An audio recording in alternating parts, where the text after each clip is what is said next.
And our partnership with the Girls Union gives us the perfect opportunity to celebrate that commitment to excellence statewide. Thank you, Brent. We appreciate the Iowa Farm Bureau's ongoing support and the role you play in helping Iowa's girls shine. Harlan and Hazel Rogers Sports Complex in Fort Dodge, our site, as we continue here in Class 1A with the Girls State Softball Championships presented by the Iowa Farm Bureau. We move to our 4 versus 5 game as the 4 seed, the Spartans from West Monona, get set to take on the 5 seed, the Warhawks of Southeast Warren. Sarah Negestal back with you for another game, joined by the coach Andy Pollock. And here we go. We had a good game in game number 1, and now we got 4 versus 5 in game number 2, Andy. Yeah, really nice upset there for Edgewood Colesburg in game number 1 today, as they'll move on in the top half of that bracket and bump in this new format of double elimination in the semifinals and bump IGHSAU, EHK, Audubon down to that lower half and give them a chance to battle back up through and play to get to the championship. But we move on right now, like you said, Southeast Warren and West Monona in a 4-5, and I expect that we'll see another pretty good ball game here. West Monona, the Spartans here in Class 1A, they get to the state tournament by way of beating Coon Rapids Bayard in the opening round of regional play. They beat St. Albert of Council Bluffs 4-3 in the semifinals, and then Woodbury Central got past them 15-7 in the regional final, whereas Southeast Warren, they found a bunch of big wins in the regional tournament as they beat Mormon Trail 12-0 in the opening round, Keota in the second round 8-0, and then get past Wayne 13-6 in the regional final. So both these two teams have put up some offense in the regional tournament as both teams just above that 30-run mark. And not just in the regional tournament. They've done it all year long. These are two teams that can swing the bat. Pitching is good. It's maybe not as dominant as some other teams that we see in the tournament, but top to bottom of the order, these are two teams that are going to put up some runs today in this one. Yeah, no doubt about that, as these two teams getting set to battle off here in our Class 1A quarterfinal round, or I should say opening round, as we saw in the first round opening round game here in Class 1A. It was IGHSAU, EHK, and Audubon, the 1 seed falling to the 8 seed Edgewood Colesburg. The winner of this will get the winner of that at 12:45. Tomorrow, with the loser playing right away tomorrow morning at 10:30 a.m. And then later on tonight will be the bottom half of the bracket, as Clarksville and North Butler, not too much separates those two teams in far as distance, the 2 and 7 seed, and then it'll be Fort Dodge St. Edmunds, the hometown team, taking on Remsen St. Mary's. A good field here in 1A. A lot of people will be at that one tonight for sure. Fort Dodge St. Ed's always brings out a lot of people. They'll be playing similar time to the Dodgers over on the other field too, so they'll be most of Fort Dodge will be just north of town tonight here at the sports complex. Yeah, no doubt about that one. Let's talk more about these Spartan and Warhawk teams.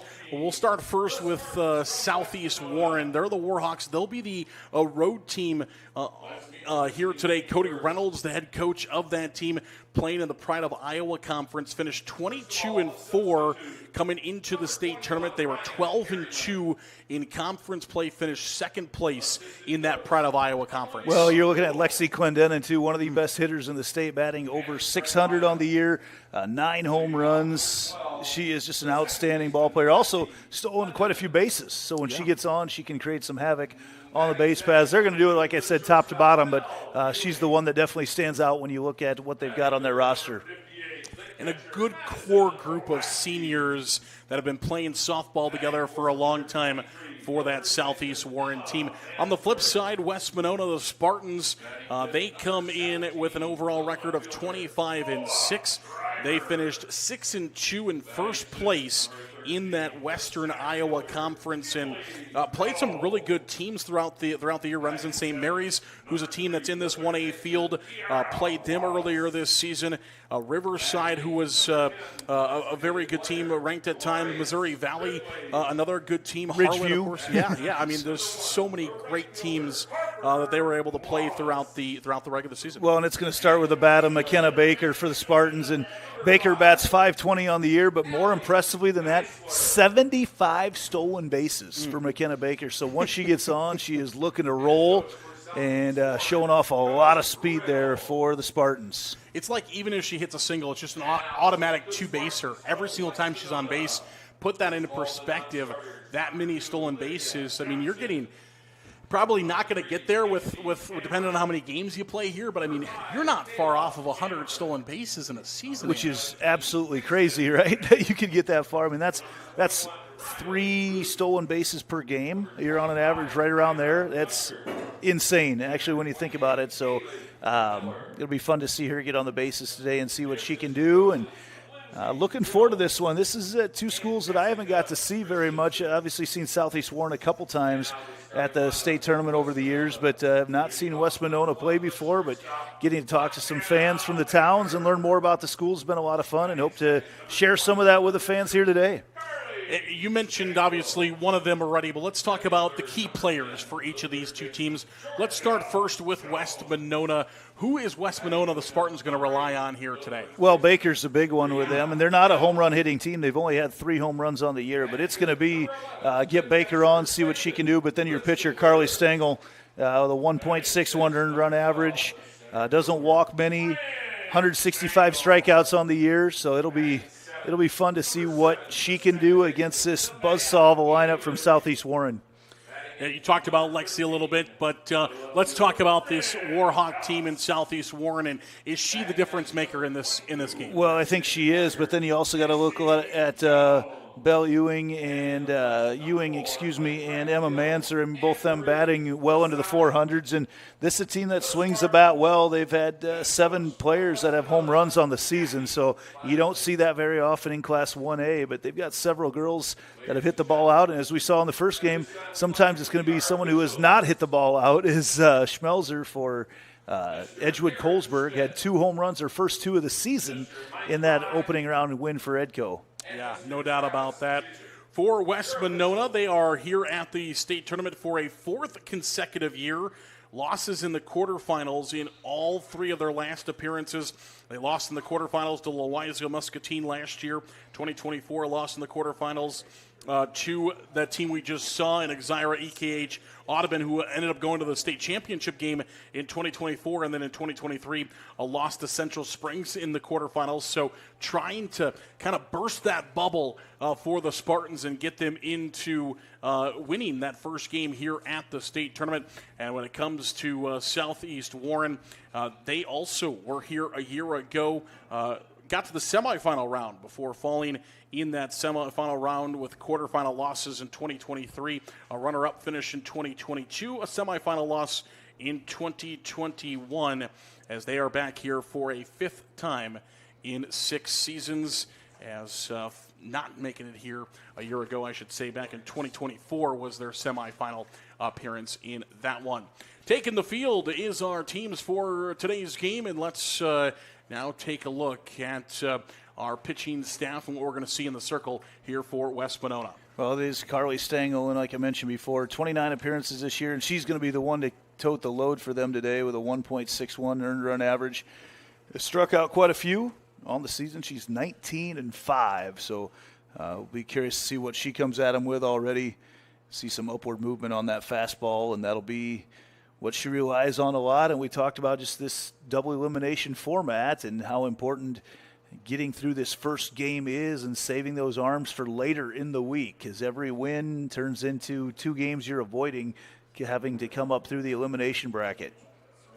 West Monona will go with the All Blacks today. It is black jerseys and black pants for West Monona, and they're sure taking on the role of the Iowa girl here with the pink socks and pink belts, and even found their way into some pink catcher's gear as well there for West Monona. On the other side for the Warhawks, it's the whites today. White pinstripe jerseys for the Warhawks, going with the green socks, battle of a couple of teams that bring different shades of green to this game, as Southeast Warren will lead off with the power hitter, the star, Lexi Clendenin, who will bat from the right side, and we are set to go here in our second game in Class 1A. It's the 4-seed West Monona, 25-6, taking on the 5-seed Southeast Warren, 22-4. And our first pitch will miss high for a ball. 1 ball and no strikes. The counts.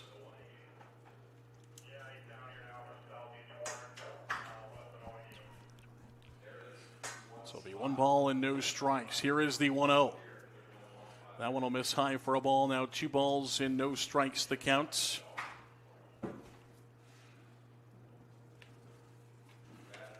As we take a look at the West Monona defense, 2-0. Misses for a ball. Now 3 balls and no strikes. The count. At third base is Georgia Jones today. At shortstop, McKenna Baker. We're going to be talking about her. She plays shortstop, but it seems like she plays 3 different positions all at one time. She'll make catches in left field. She'll make catches in center field. She'll make catches even in right field if need be. Is Baker the shortstop? And this one is hit high in the air to the left side. Will it stay playable? It just falls down in foul territory, and right there's Baker. She about beat the third baseman, Jones, to the ball. Well, she's got a better angle at that, too, but you saw her wheels as she got cooking there from that shortstop spot. Nevaeh Healy is at second base for West Monona, and Brianna Hill over at first. That'll be a walk. And Southeast Warren will have their leadoff runner on. We saw that happen in game number 1, too, and ended up being a big one with a free pass to first. And that obviously puts in, sacrifice bunts into play. But I'm not sure early on here if you're going to see too many teams playing small ball. I expect to see a lot of runs scored today. I'm not sure you're going to sacrifice too many outs. That pitch is a called strike. Bryn Bellis is out in left field. It is Bryn Stengel in center field. And the right field is Anne-Marie Bosanek for this Spartan team. The battery. Pitch behind or a throw behind at first base. Not in time, slided in safely. Rachel Chaberger behind the plate. We mentioned that draped in that pink chest protector today. Looks sharp out there in the black uniforms for sure. Carly Stengel in the circle, as Andy was talking about before. 2 balls and 1 strike. The count runner over at first for Southeast Warren with their leadoff runner, Clendenin, over at first. Well, and they're trying to keep her close, too. She's got 19 stolen bases on the year, so, she is a threat to leave. This one hit into left field, and it's going to drift foul into the bullpen down the third base side. Yeah, you mentioned 19 for 19 stolen bases so far this year. 189 total bases and 50 runs scored on the base pass this season for Clendenin. 2 balls and 2 strikes. That's in the dirt for ball 3. And it'll be now 3 balls and 2 strikes and a full count.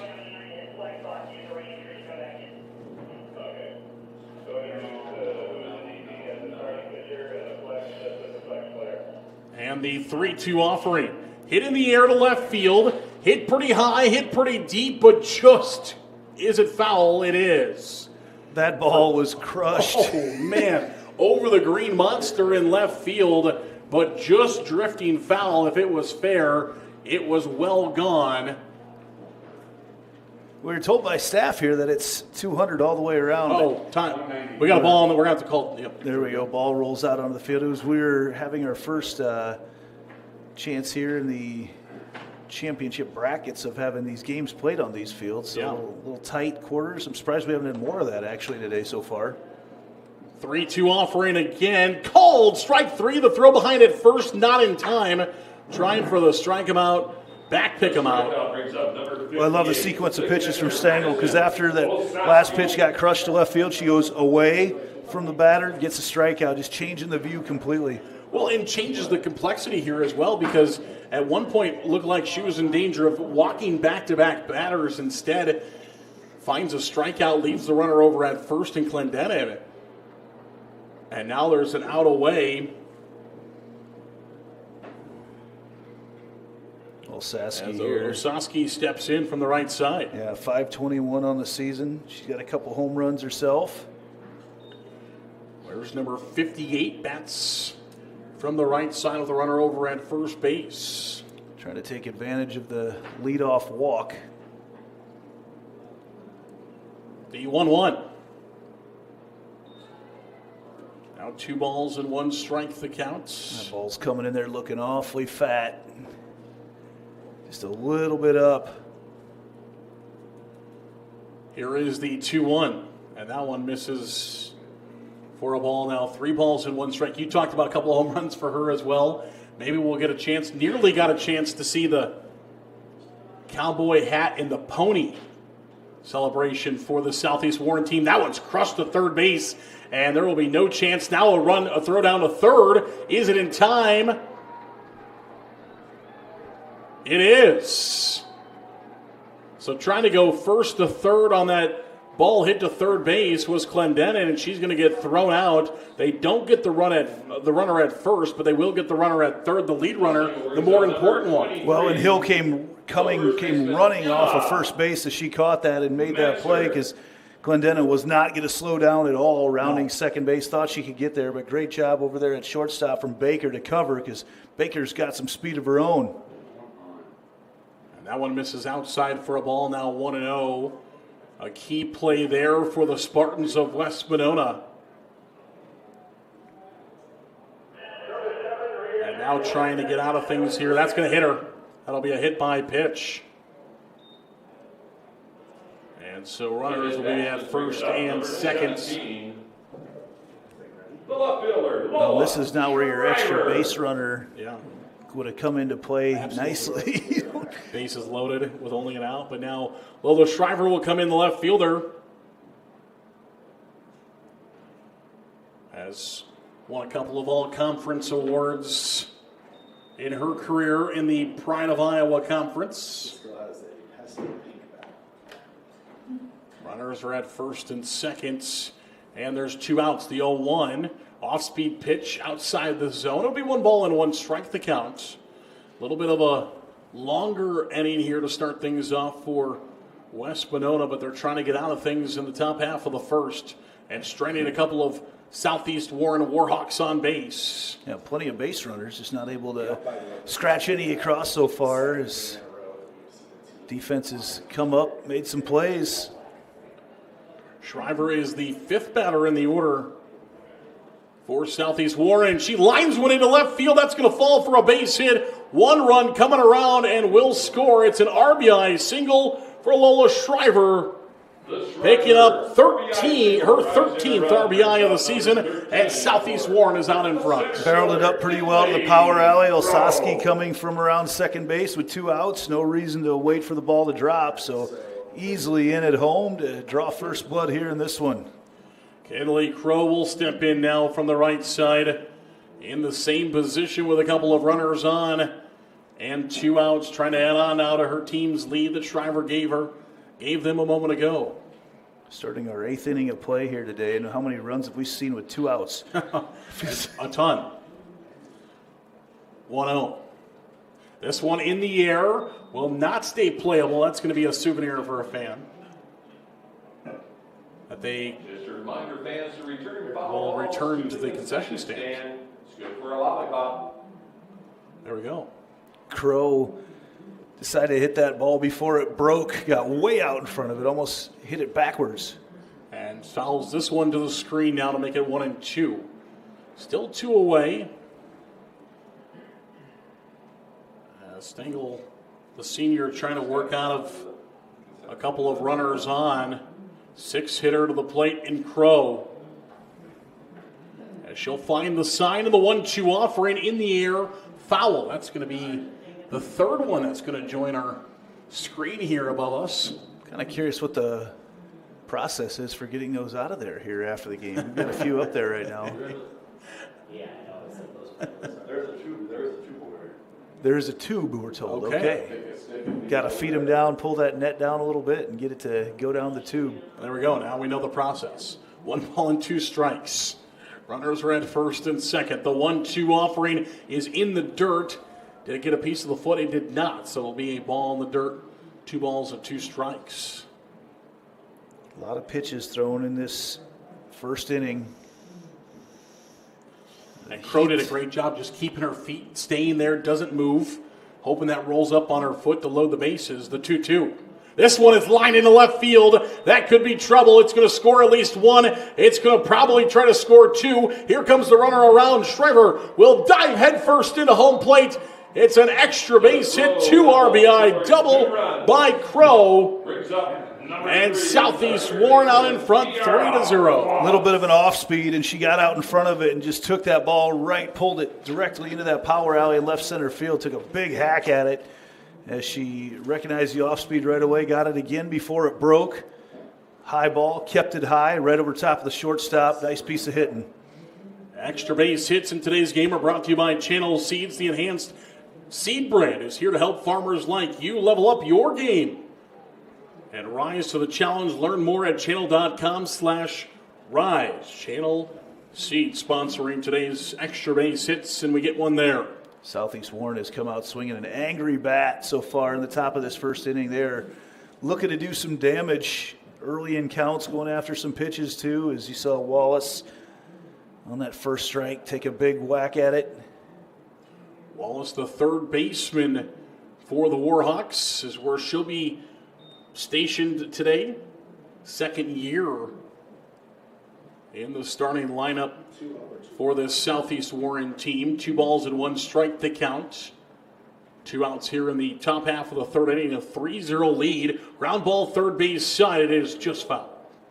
Started off in fair territory. Rolled foul before he was touched up by Jones, the third baseman for West Monona. Jones just sat back just a little bit, made the right play by letting that ball be sure to go foul as slow as it was rolling. I'm not sure she would have had the chance to make the out over at first anyway. Deuce is on the board. 2 balls, 2 strikes, 2 outs. And the 2-2 offering is high, gets behind, and that'll move the runner to third. So that one zooms up and over the head of the catcher.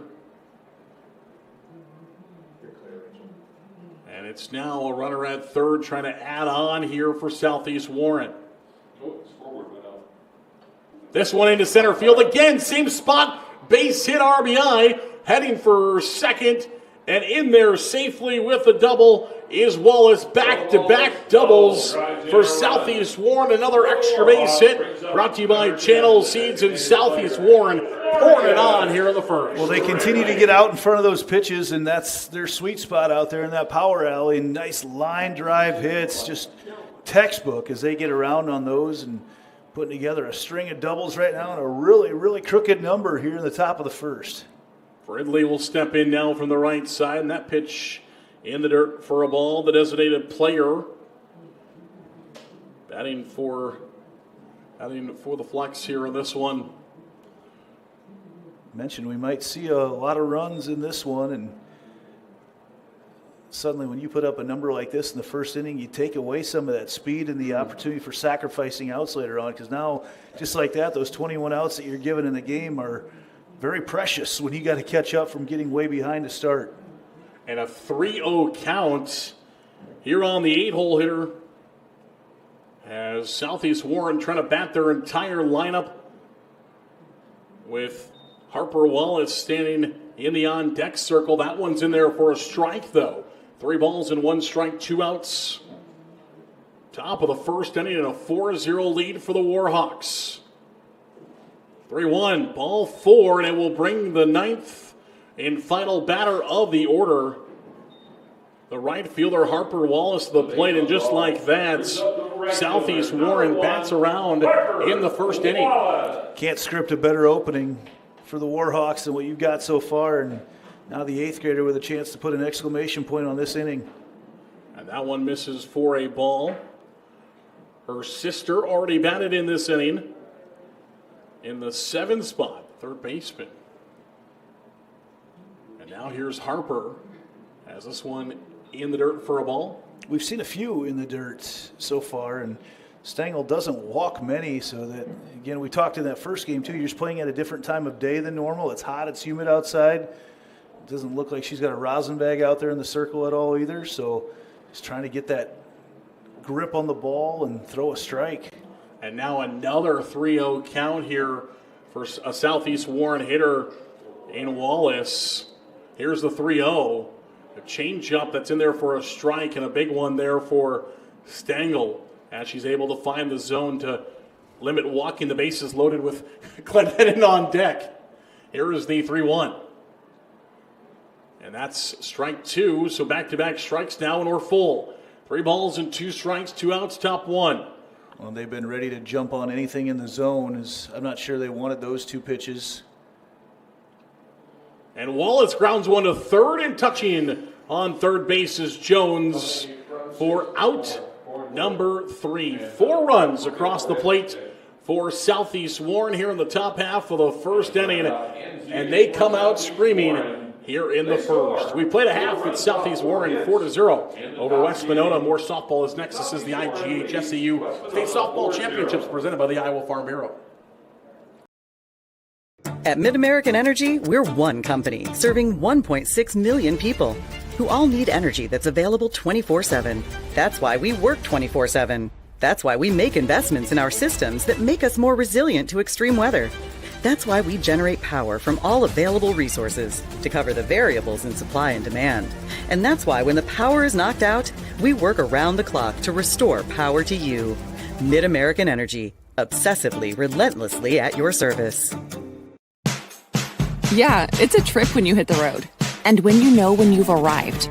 It's a trip when you get everything you want. The burger and the fries, the creek and the crick, the city and the countryside. It's a trip when you're where you're meant to be. In this moment, in this bathroom mirror, looking like $1 million. And yeah, it's a trip when it goes by fast. Des Moines. It's a trip. Make it yours.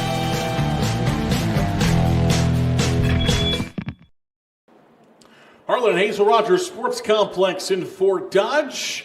So we welcome you back here to the Iowa Farm Bureau field to the bottom half of the first inning. West Monona in a slight hole here to start things off, down 4-0. But haven't got to see the Spartan bats yet. We will hear for the first time as McKenna Baker is, as we talked about in the pregame, if she finds her way on base, pretty much automatic 2 bases for Baker right away.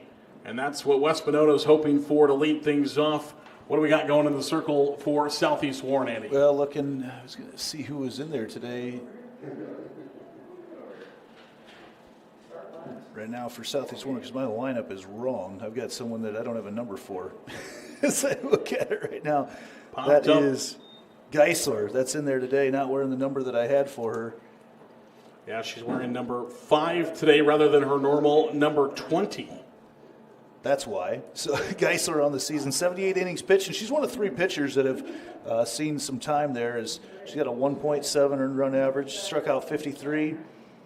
12-3 is her record on the season. 1-1 count here on Baker. And that one will be a ball. Baker looking to just, get a base runner on. You're not going to get it all right away back, but she gets anything on the ground right now, especially with that depth, even to the infield charging in. It's going to be really tough to make a play on her with her speed. 2-1. And she pulls that one back, lets it drift high for ball 3. It'll be 3 balls and 1 strike the count here on Baker.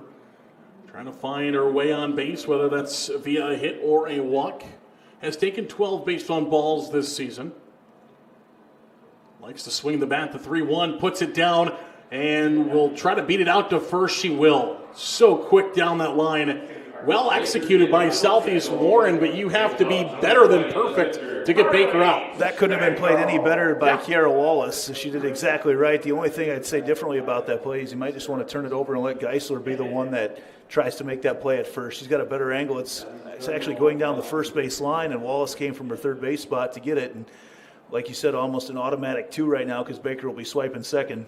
And Baker will head to second, and she will have her 78th, and now she's going to take third as well. So instead of a free couple of bases, it'll be all the way to third now for Baker, her 78th stolen base of the season. And then she'll move up to third on an error. And just like that, West Monona has their leadoff runner at third with nobody out. Just creating havoc on the base paths right now. We knew that's exactly what it would turn into. And you almost, when she's stealing second, you might just want to eat that from here on out and just give her the base because they're not going to get her out there. You'll have a lot better chance of getting her out at third. Nobody has yet this season of Baker. This one's bunted right back to the pitcher. Baker going to try to score, and she will. It'll be a fielder's choice at home. Baker comes home on a bunted ball that was 3 feet out in front of the plate, but still no chance to get her with her speed as she's doing a 100-meter dash down the Stengel had her hockey stick out to get that one like on the ground. Coming home was Baker the entire time.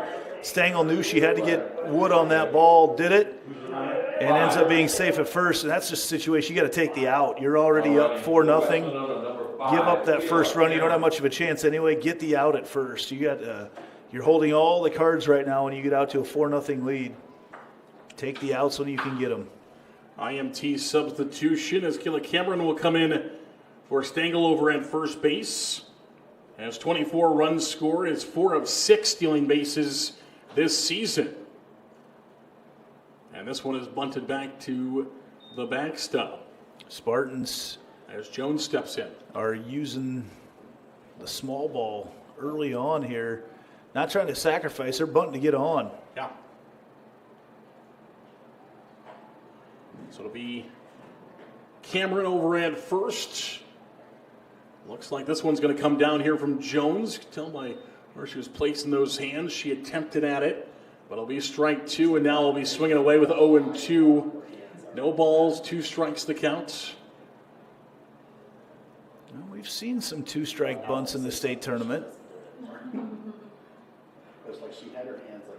Here is the 0-2 offering, and it is swung on. It chops right past the pitcher, and everybody's going to be safe as that one took a funny bounce there past Geisler. And if it had some spin or caught a brick or what happened, but that ball snuck right through. 3 infield contacts here for West Monona. And Jones went downstairs to get that one. That one was just off of the dirt. Almost like she got the golf club out there and chopped that one past Geisler in the circle. Runners are at first and second. 1 run in already for West Monona, and we've got 5 runs between these two teams in the first inning with nobody out here in the bottom half of the first, so more could be coming as that one's fouled off. We could be in. Yeah, we thought we'd see a lot of runs today, and this first inning is proving us right because both teams out making contact early on. 2 different ways of doing it, though. A bunch of doubles for Southeast Warren and now a bunch of infield hits for West Monona. That one missing for a ball, 1 ball and 1 strike the counts. On a hill, the first baseman.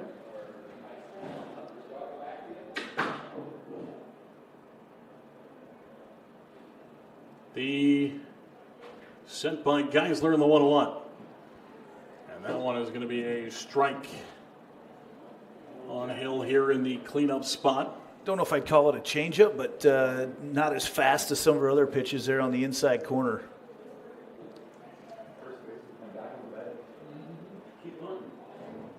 Pitch. And that one will miss outside for a ball.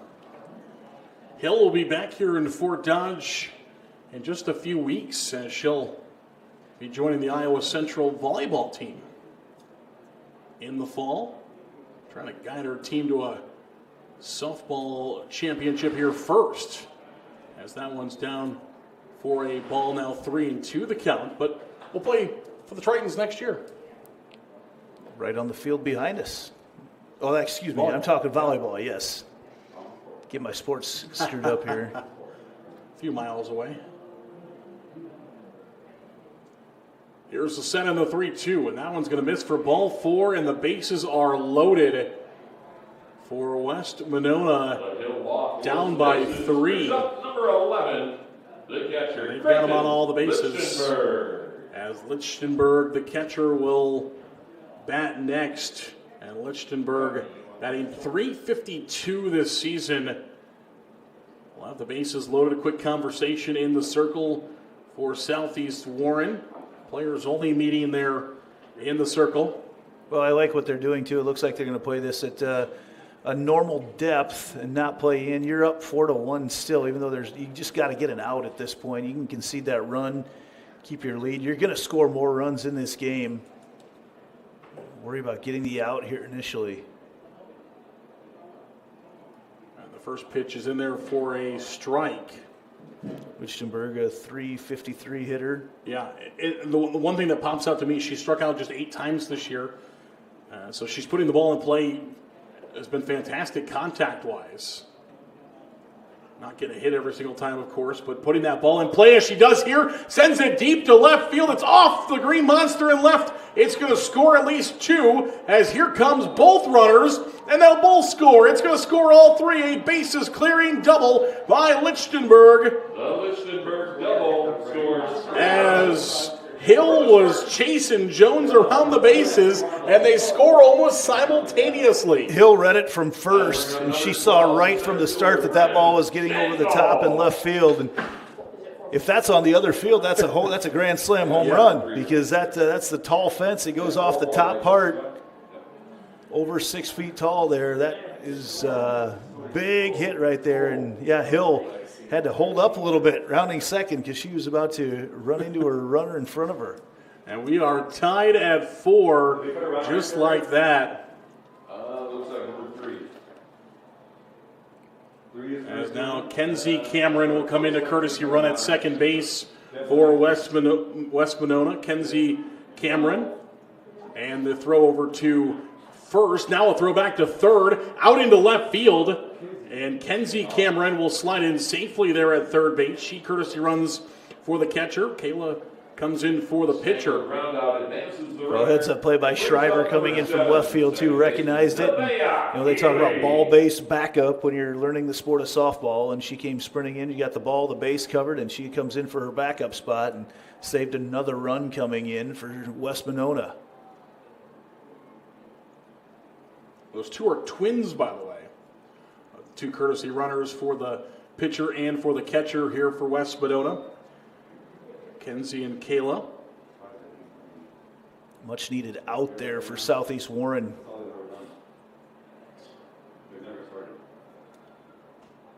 One ball and no strikes to counts. 4-4 our tie here in the first.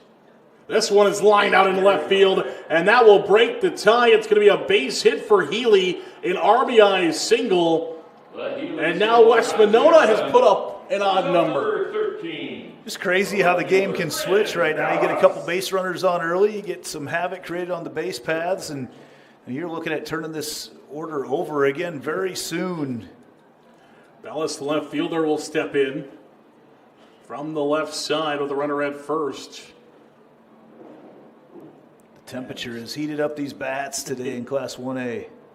And she's going to bunt down the first base side right past the pitcher, and she's going to bunt it safely. Perfect position as she bunts for a single. Does Bellis right past Geisler, and runners are at first and second. Well, she read the infield perfectly and put that where their opening was. And right now these West Monona hitters are putting the ball wherever they want to hit it. Is the conversation going to be had out in the circle right now with Coach Reynolds? Because you're looking at a lot of runs likely to be scored today. You got to take the outs when you can get them. And when you get those base, a lot of this has happened with base runners on, and you get some of your fielders out of position from where they normally are by adjusting to where they might go. You might want to look at just playing some of these hitters straight up right now and working on getting outs, because they're going to score some more runs today too. There's going to be a lot of runs scored in this game. Take the outs. So a lot of times you'll see teams sacrifice an out to get a run. You might want to sacrifice that run to get outs in this game. It may flip the thought process there. No doubt about that. You mentioned Cody Reynolds making his way out to the circle. The 8th-year head coach of the Southeast Warren Warhawks. A 166-62 career record for him, and making his 5th state appearance with the Southeast Warren team in 8 seasons. Pretty good margin there.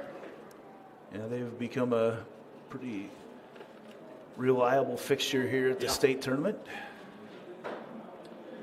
This will be Jones, and she'll pop it up back to join Other softballs here on the net in front of us. Hope they've got a good siding guy on this press box. Had a few hit it today. J.C. Jones, the daughter of Lindsey Jones, a assistant coach on this West Monona team, batting here in the 9 spot, trying to flip that lineup card back over to Baker. You almost want Baker up, though, with home plate not open. Or not bases loaded there. You want her to be able to get the ball on the ground and run. You kind of take away her speed advantage if you put a runner on third. Here is the 1-1. This one out into right field, right center field, and that's going to be a diving catch. The play is made by Crow. A fantastic web gem for Kinley Crow as she makes the diving catch. And she's probably going to need to get that uniform scrubbed out tonight. She's got pink paint and grass stains on it. The diving catch, great read of it. It looked like a little pitching wedge right out of the dirt. It was tailing away from her with a spin, and man, Crow with a web gem in this tournament so far. 5-4 the lead for West Monona. They've got runners at first and second. They have batted through. Both teams have batted through here in the first. That ball is in the dirt for a ball as Baker steps up for a second time. Got her way on base.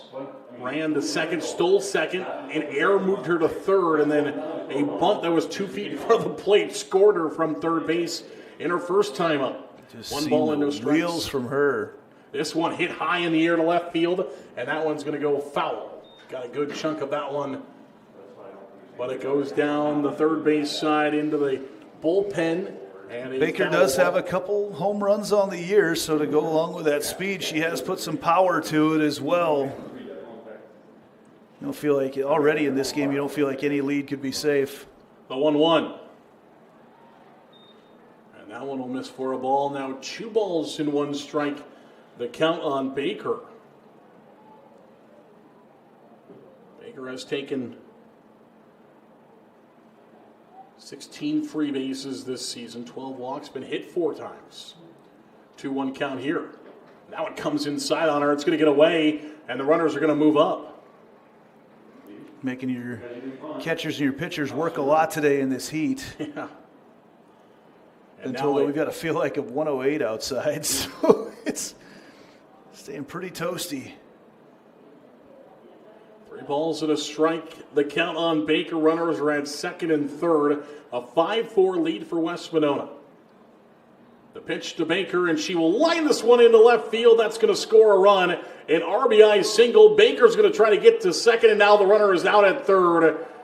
As running past that third base bag and then getting tagged out. But the run will score nonetheless on the Baker. Will go down as a single for Baker and a base hit to score a run. 6-4. We've put up double digits in the opening inning. 6-4 the lead for West Monona. We'll come back. Top of the second is next. 1 complete here in Fort Dodge. This is the IGHSAU Digital Network. Hey, Frank. Oh, it looks like you spilled some grease.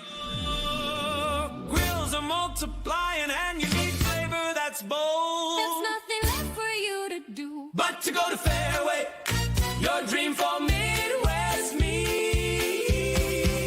It's the one you need. Oh, yes, indeed.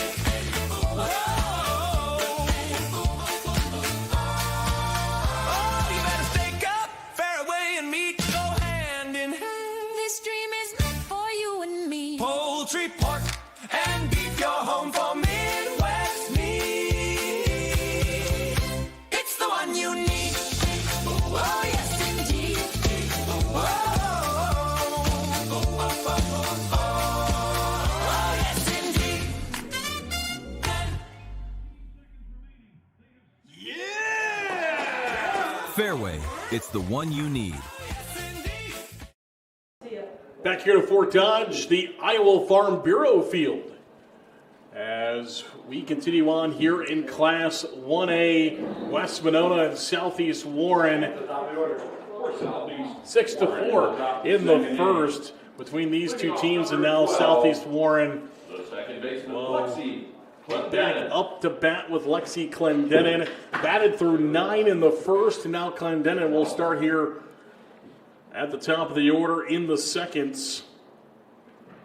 Started that whole 4-run madness for Southeast Warren in the first as the leadoff hitter, and the first pitch from Stengel goes high for a ball and 1-0. Well, and talked about how they came out swinging the bats hot to start, but now they've had to be out playing defense for a little while. See if those hot bats can continue for the Warhawks. We mentioned in the pregame show that these two teams had high-scoring postseasons thus far. It was a 15-7 win over Woodbury Central for West Monona. And for Southeast Warren, winning 13-6. So no stranger to putting up big runs in big games. You know, both teams with lots of run rule victories throughout the course of the year. Yeah. That'll be ball 4, so a 4-pitch walk of Clendenin. They've been very careful with her so far. That's her second walk. Clendenin brings up number 2, the shortstop, Belle Ewing. As Belle Ewing will step in, the junior. The bat here in the 2 spot. Shortstop, 4-year starter for Southeast Warren at shortstop. And that one's in the dirt, a hitter. The hit batsman brings up number 58. So that's going to Just put like runners- that. Just like that. Just like that, runners are at first and second again for Southeast Warren as Osaski will step in. The catcher, they're going to check and make sure Ewing is okay over at first base. Seems to be. Seemed like I got her on the top of the foot. Shake that one off for a moment. Now she's on to first base. First pitch to Osaski is a ball. So we want to know the counts. Big fan of the state tournament shirts for West Monona. They're out here in their orange and green. And that one's going to get behind, and the runners are going to move up. So now they're both in scoring position at second and third. As that ball gets back to the backstop, and they're both in scoring position. This one out into right field, hit pretty well, back towards the wall, and it's off the wall. 1 run will score, 2 runs will score. It's a 2 RBI double for Osaski, and we're tied at 6. Well, the third double of the game so far from Southeast Warren plates another run, and they have just come to play with the bats. They're just crushing the ball over and over and over again. The extra base hit is brought to you by Channel Seeds. The enhanced Channel Seed brand is here to help farmers just like you. You can check them out at channel.com/rise. Channel Seeds sponsoring our extra base hits. Runner in at second base is Osaski. 6-6 our score. Ground ball to the shortstop. Baker bobbles for a moment. She'll pick it up and fire to first in time for the out. Good recovery there by Baker, finding the out over at first base. Yeah, stayed patient. That's a big out, too, because talked about those are very valuable in this game. Might need to lay odds right now. Are the outs? Are we going to have more outs in this game or more runs? We'll see what happens over the course of 7 innings. Shriver now from the right side.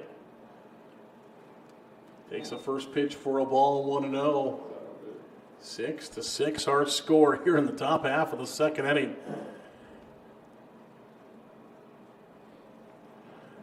And the 1-0. That one's in there for our called strike. Now 1-1 our count. Runner at second base. The ball dropped a little bit late. We've seen Southeast Warren a few times with that pitch coming in on the upper part of the zone really crush it. That'll be a ball to get away from Stengel in the circle there. Recovered by Baker. Baker doesn't do anything at slow motion, does she? And nothing happens at half speed for her. She came sprinting in to get that ball that went past the pitcher. Of course, still a live ball, trying to make sure everybody stays where they are. 3 balls and a strike now is the count on Shriver, left fielder. And that'll be ball 4, so 2 runners on once again here for Southeast Warren. As they're back to 6 in their order again, as Kinley Crow will step in. Well, they did a lot of their damage in the first inning with 2 runs. In fact, I'm pretty sure all of it, or 2 outs, and I'm pretty sure all of it happened with 2 outs. So you never count them out of an inning here. And that one in the dirt. Both are going to move up on the play. Ooh, might have an injury here. Yeah, Lichtenberg took that one awkwardly as it hit the dirt and then bounced up to her and quickly will come to check on her. Is Coach Jackie Fonnelly in her first season as the head coach of West Monona. Coming out to check on her senior catcher.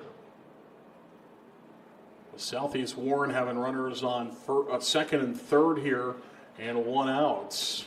Aaron Schmidt quit let her know from his home plate umpire spot that, hey, it's my time right now. I'll let you take your time to get ready to go. I didn't see exactly what happened from our view up here. I almost thought it might have been like when she went down to get it, it looked like her arm might have buckled awkwardly underneath her, but I just knocked the wind out of her a little bit too. It's the bright pink chest protector, yeah. Chest protector helped her out there, I think.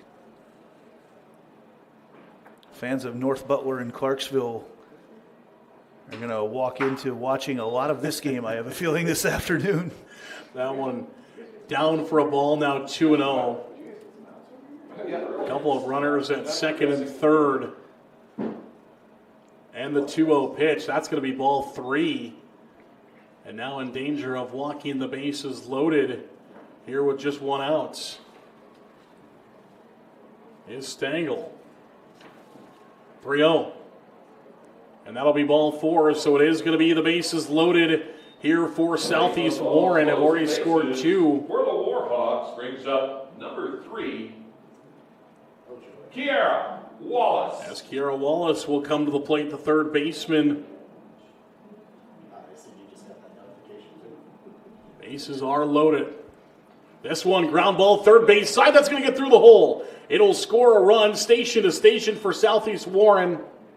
And they're back out in front, 7-6, as Wallace will have an RBI single. Well, they've done it a couple different ways.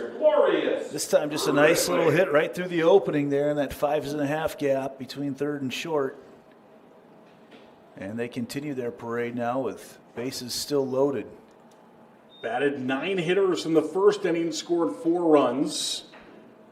And now up to batting their 8th hitter here in the second inning, have already scored 3 and have the bases loaded. As Fridley comes in. 10-15 seconds before whatever he's put on. And that one's a ball. And not always, but now 2 balls and no strikes to count, nowhere to put Fridley. 2-0. Ground ball, third base side. Bounces off of Jones at third, will score a run. Just a rough hop for Jones. Right as it got to her, she got her body in front of it, kept it in front of her, but just was not able to gather it in. She was thinking already about stepping on third with a force out, but I don't think she moved early. I think that ball just took a hop on her right before it got there, and just a tough spot to be in with a chopper. The right fielder, 8th grader Harper Wallace will step in now with the bases loaded. And a 8-6 lead now for Southeast Warren as they put up 4 in both the first and the second inning. Looking to add on more. This one hitting out into left field, and it'll be over the head, off the wall. 1 run will score. 2 runs will score. It'll be a 2 RBI double play at third, not in time. A 2 RBI double for Harper Wallace. Brought to you by Channel Seeds, and the 8th grader has made an impact in the state tournament. Well, I mean, right from the start, I was just about to say, have we invented arena softball here today? Because I feel like we're scoring over and over and over again. And they're going to go to Baker. They're going to have to right now. I mean, you have to. And I'm guessing that may not be the last that we see out of Stengel. Baker just hasn't pitched a ton this year. 9 games, 23 innings. So I would not be surprised at all to see him go back to Stengel at some point, because now you also kind of lose your best glove on the infield by having Baker at the pitcher spot. Baker has been their go-to whenever they've needed to as their second pitcher. This will be a IMT substitution, not substituting around, but will substitute between their pitcher, and that moves the infield around a little bit. Who's going out there to right field? Looks like 4. Forward. And we'll get those defensive changes for you. Hayes going first. So that'll send Anne-Marie Bosanek into the outfield. Who's already there? So 7 is the first baseman. So Carly's the second. So a couple different changes being made there. Is Neva Healy, I think, is heading over to first. Is that right? Yeah. Second base to first, first to short, short to pitcher, pitcher to second. Who's on first? Say it again, Jason. 10-6 is the lead in favor of Southeast Warren, and we'll get those defensive changes here for you. But we do know that Baker is in the circle. We do know, but Healy is headed to first. She was at second before. Okay. Second base went to first base. And First base went to shortstop. that means now Hill is now our shortstop. Okay. And we've got Baker at pitcher. Coming from shortstop, Yep. but I did not get who's at second base right now. The second baseman is Jones, who was the DP. Okay. Well, Second baseman is Stengel. no, Stengel, the pitcher, went to second. First base went to shortstop. Shortstop went to pitcher. Pitcher went to second. Getting everything No, straight. Stengels in the outfield. Jones is the second baseman. Okay. Yeah, Jones. You're right, yeah. Oh, the other Jones is the second. Okay. Couple Joneses. yes. JC Jones, who was the DP, she's at second. I saw that right away. So the quintuple switch, Yeah, I think, there is you what go. we've got. There you go. There you go. What we do know is there's runners at second and third here for Southeast Warren. And the batting order will remain the same Yes, yeah. through all that. And Clendenin will bat here for Southeast Warren. For the third time in 1 1/3 innings, Clendenin will hit. Yes. A 10-6 lead for Southeast Warren in the 4-5 game here at the Farm Bureau Field in Fort Dodge. Well, the girl that pitched last year's stake effort hasn't resulted. And Clendenin Because Carly missed one. is set to bat. The first pitch is in there for a called strike, 0-1. So you start off with a strike here from Baker. And then when she did come back, they decided not to pitch her. They stayed with Jessica. And I don't know why. Baker set in the 0-1. Not sure why she hadn't pitched me. And that'll miss high for a ball. Now 1-1 the counts. You know, she's not in line for it. Clendenin, an Indian Hills commit. All-state player, all-tournament player. Has had herself quite the career, and she sends this one out of here over the green monster in left field. It's a 3-run shot. See you later for Alexi Clendenin. That is her 10th home run of the season. Lexi Clendenin. And for the Southeast Warren Warhawks, they add on. Must-go home run, Lexi Clendenin. The home run for Alexi Clendenin ties a school record with her 10th as she got out of here in a hurry. I'm not sure what I'm watching here right now. I've had a lot of kids go through 8U coach pitch softball, and it kind of feels like that, where the ball is just getting rocketed off the bats over and over again as that ball gets tossed back in. That'll be a little souvenir for Clendenin. West Get it to Monona the right will get it dugout. Yeah, West Monona will get it over to the Southeast Warren dugout. It is 13-6 here in the top of the second inning. Again, we knew these were a couple high-flying offenses, proving it here in Fort Dodge. That ball got out of here in a hurry, and this one comes inside. Nearly got a piece of her as she stepped over the top of it. And it's 1 ball and no strikes to count. As now Southeast Warren will try to restart things as Clendenin cleared the bases. Keep in mind they had all 4 of their runs in the first inning with 2 outs, so they may not be even close to done yet. That one's inside for a ball. 2 balls and no strikes to count. I might count the 11th batter of this half inning for Southeast Warren, scoring 9. Here's the pitch. This one, ground ball, third base side, snagged, fire to first, is not going to be in time. A good effort over at third base, but just not able to get the ball over there is Jones. But good effort by Jones to make the play. Well, and Healy over at first, he came off, saved another base there as she had to come off to get it full extension. Keep in mind, we've got a lot of girls not in their normal spot right now after the huge switch when they switch pitchers. As Osowski now, second time in this half inning, she'll come to the plates. Number 12 for Southeast Warren, and that ball in the dirt for ball one. 1 ball and no strikes to count. Well, and this will be interesting to see how things get played over the course of the next inning with West Monona trying to play keep up right now. And at some point, do you even think about going to your third arm if you and kind of concede in that ball's in center self-preservation? field. Gets the stolen base down the way to third and sliding in safely. So that ball just got past everybody, darted out into center field, and not one bag but 2 bags for Southeast Warren. As Ewing gets to third, and it's now a runner at third with just 1 out and a 1-1 count to Osowski. Well, as this continues to happen, and again, I think you see how the bats go for West Monona in the next inning, and then you make your decision of how you're going to attack the rest of the game defensively, because you're going to have another game, and you, especially in this heat, you might want to preserve your arms. It'll be a dead ball, as that'll be another hit batter. Hit batsman brings up So that'll send Osowski to first. the first baseman, Emma Manser. As Emma Manser, the first baseman, now to the plates. Courtesy running number. Manser, part of that state tournament team in 2024. 21. In the cleanup spot 21. Now this serving as season. courtesy runner number 21, Ryan Harriman. That's right, they only have one. Yeah. Ryan Harriman, our courtesy runner. An IMT substitution. Be worry-free with IMT at IMTINS.com. Took me a while to process that. Runners on the corners, first and third here for Southeast Warren. And we're going to have a conversation in the circle as Coach Hunley will come out and have that conversation.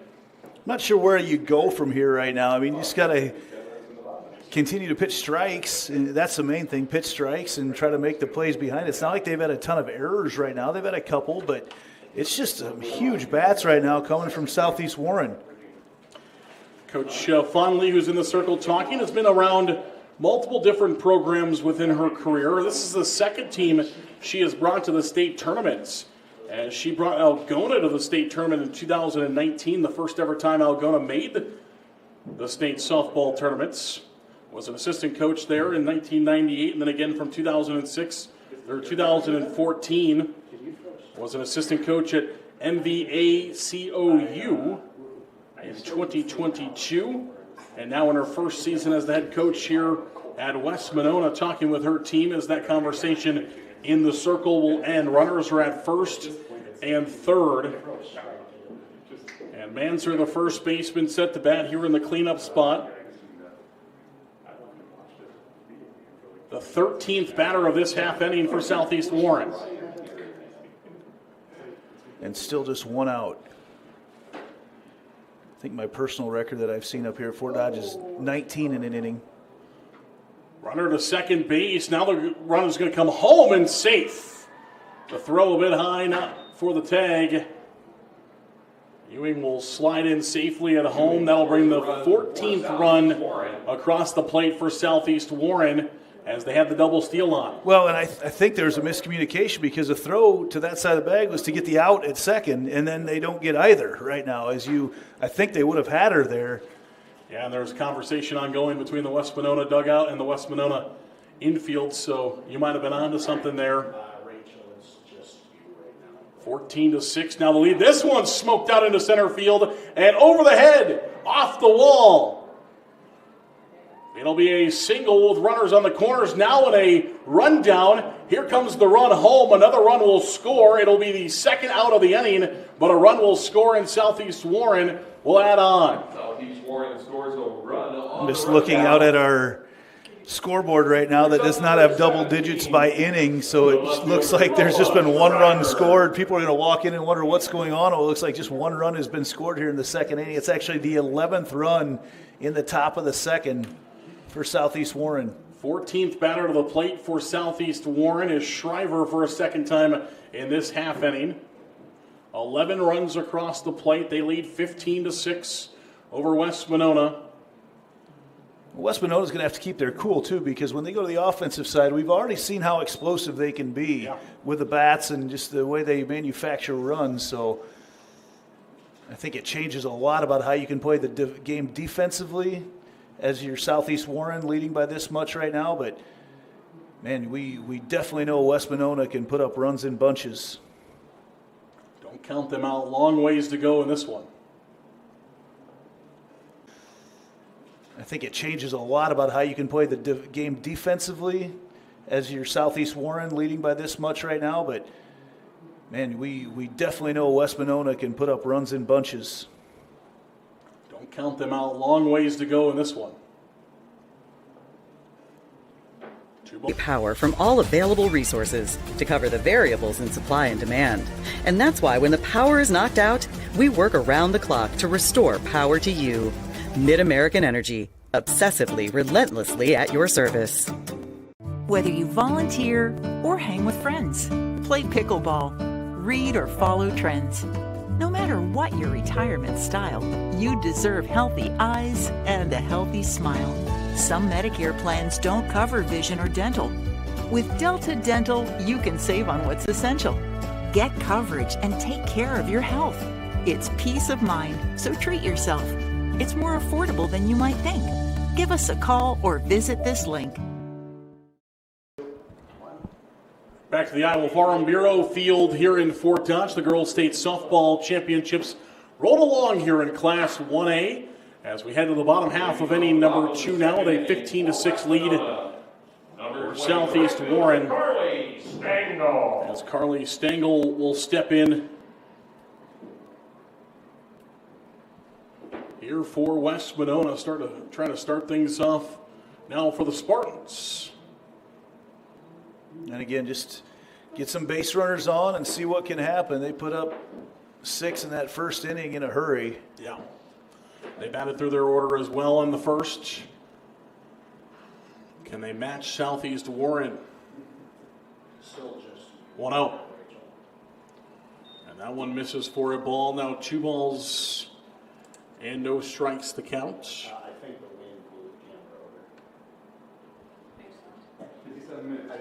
On Stengel. Here is the 2-0. This one is lined and caught by the shortstop. As Ewing finds the catch on that one. A ball that looked like it was destined for left center. Ewing makes a great play. Well, went up and snagged it out of the air. Timed her jump right. That's one that if you can, that ball is tailing as it comes at you, and if you mistime your jump, you're probably looking at a double. A 4-year starter for Southeast Warren at the shortstop position. Now 1 ball and no strikes to count. Got to figure out a way to get a few more base runners on and at least keep your defense off the field for a little bit longer right now. Save some of that arm of Baker. Maybe watch a couple pitches because we're not yet to our 3-minute mandatory break. As that one is fouled down the third base side. Jones the batter. Third baseman for West Monona. Was not a part of the line change. Here's the 1-1.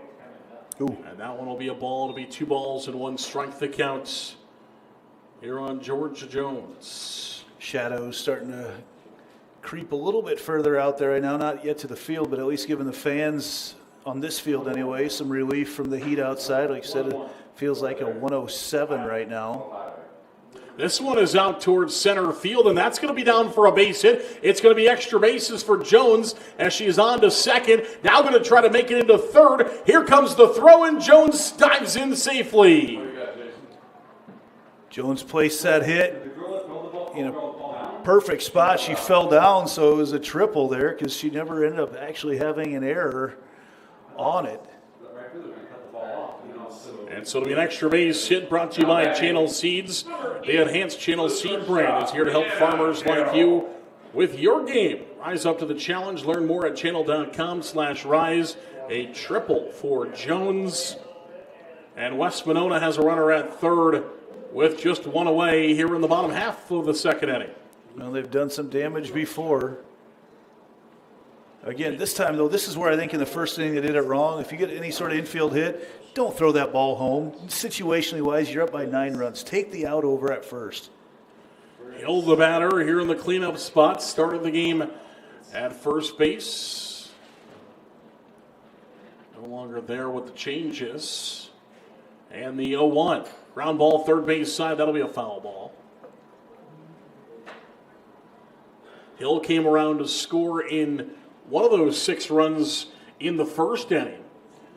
As her and Jones, you remember from that first inning, scored almost simultaneously with Hill chasing down Jones there to score.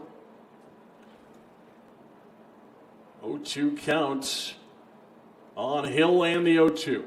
This one is fouled. First base side off the top of the dugout for Southeast Warren. Out of play.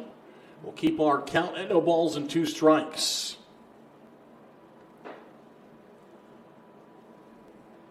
As Geisler making her 17th start of the season in the circle, will look to find the pitch and the 0-2. Ground ball, shortstop side, off the glove, and the run will score. Hill's going to be safe at first, and West Monona gets their first here in the bottom half of the second inning. Ball center over to the third base side. Kind of a tough play with a backhand, but one that you'd like to see made. Yeah. Just to get that out here, you know. Number 11, the catcher, Creighton Lichtenberg. Lichtenberg will step in now.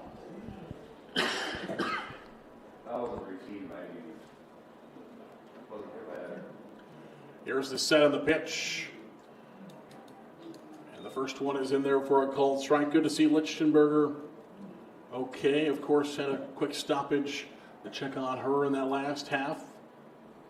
That'll be a warm one behind the plate in this one. And the 0-1.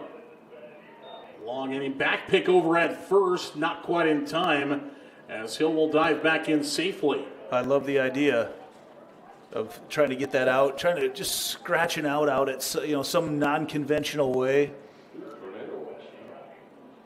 No balls and 2 strikes to count. The look in the 0-2. That's outside for a ball. 1 ball and 2 strikes to count.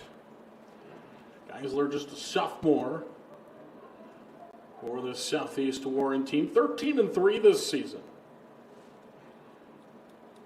Over 1,300 pitches with today's game 1-2. And that one's fouled back to the screen. Has seen almost 400 batters this year. Opponents hitting 246 against her.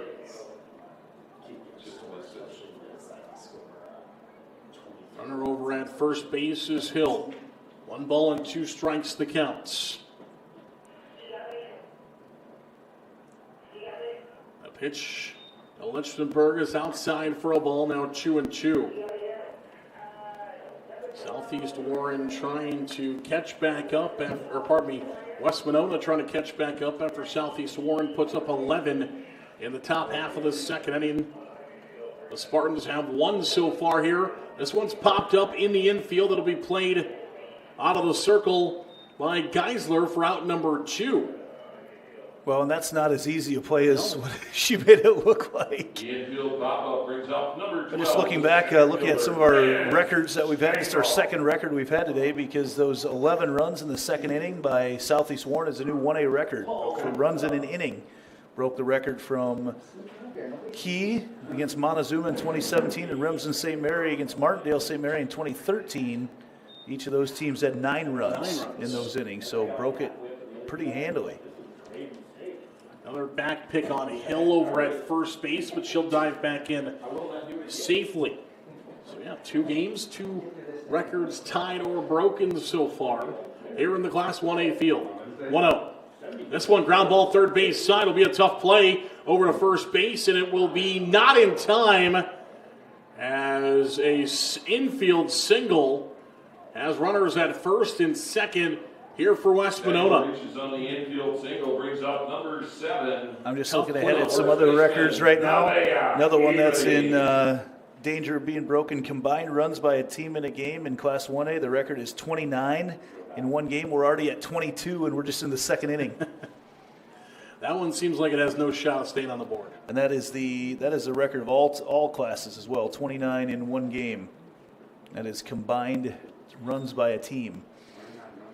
A lot of these tournament records with a new format are going to be falling because you're going to see a lot more games by these teams played in the tournament. So the cumulative records of a lot of these teams and individual records as well will be going down in this tournament because you'll see multiple teams will play 5 or 6 games. Ground ball, third base. In time for the out, they get the force at third, which will end the half inning. So just 1 run added on by West Monona, and we have completed 2. It is 15-7 in favor of the Spartans of Southeast Warren. We'll come back. Inning number 3 is next. This is the IGHSAU State Softball Championships presented by the Iowa Farm Bureau.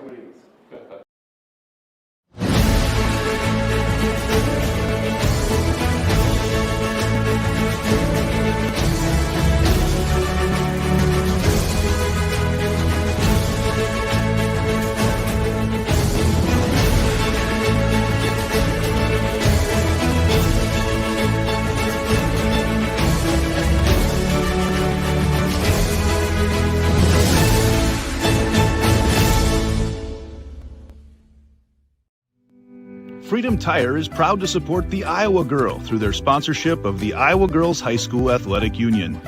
With 6 locations around the metro, you're never far from getting you back or keeping you on the road. Our certified staff and state-of-the-art technology means you can take comfort knowing you've got the best work at the best prices. Give us a try at Freedom Tire, a proud supporter of the IGHSAU.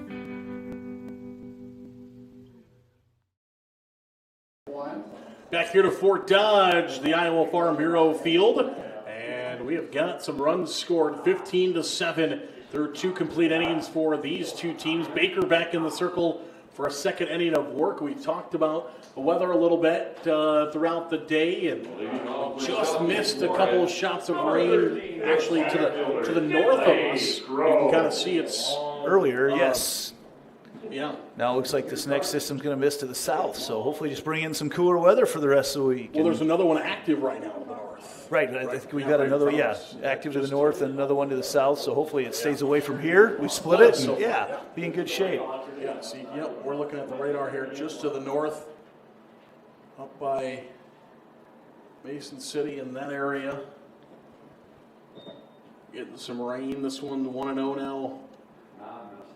The pitch from Baker back in the circle for a second inning of work.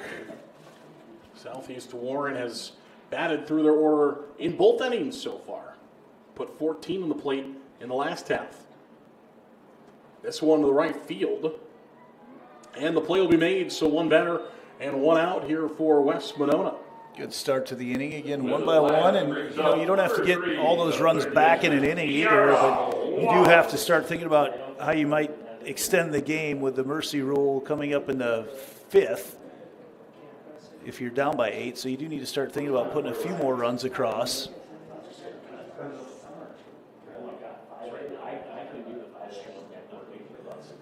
And it'll be Wallace now the batter. Kiara Wallace, one of 2 Wallace sisters in this order. Back half of the order, I should say, for Southeast Warren. Kiara in the 7th spot, Harper in the 9th spot. Had a big hit in the last half inning. Kiara batting here, fouls this one back. It'll be 1 ball and 1 strike. 1 out here in the top half of the 3rd inning. 4 runs and then 11 runs for Southeast Warren.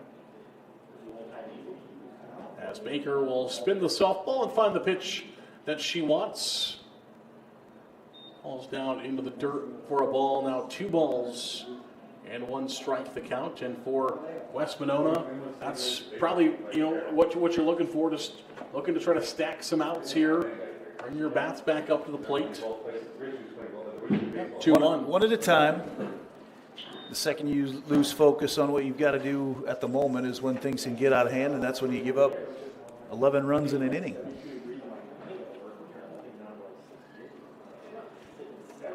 2-2.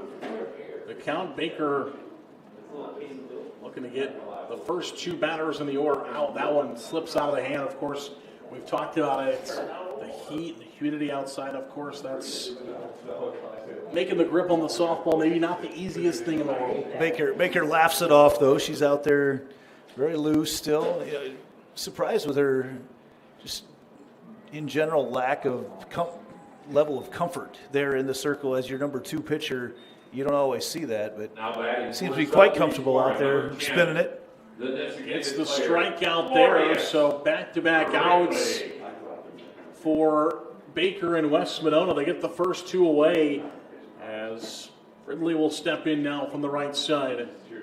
Glorious, the DP for Southeast Warren. She takes the first pitch off the plate for a ball, 1-0. It's a good start to the inning right now for West Monona, just to think about getting right back to hitting once again. 1 ball and no strikes, and the pitch. Ball 2. It'll be 2 balls and no strikes now, the counts. Ridley 8 in the order. Wallace, the 9-hole hitter, steps on beyond deck circle. She'll bat next if needed. That one is fouled just behind home plate. 2 balls and a strike now, the counts. And then that would bring the top of the order up for a 4th time here in the 3rd inning. Yeah, they're going to have a lot of looks at this pitching today. In the circle here is the 2-1. Third base side just ripping that one foul. Down the third base side will make it all the way to the fencing in foul territory.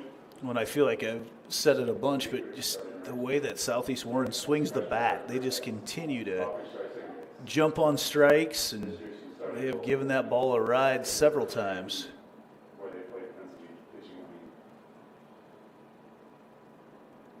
Two, and the pitch. That one will be inside for a ball.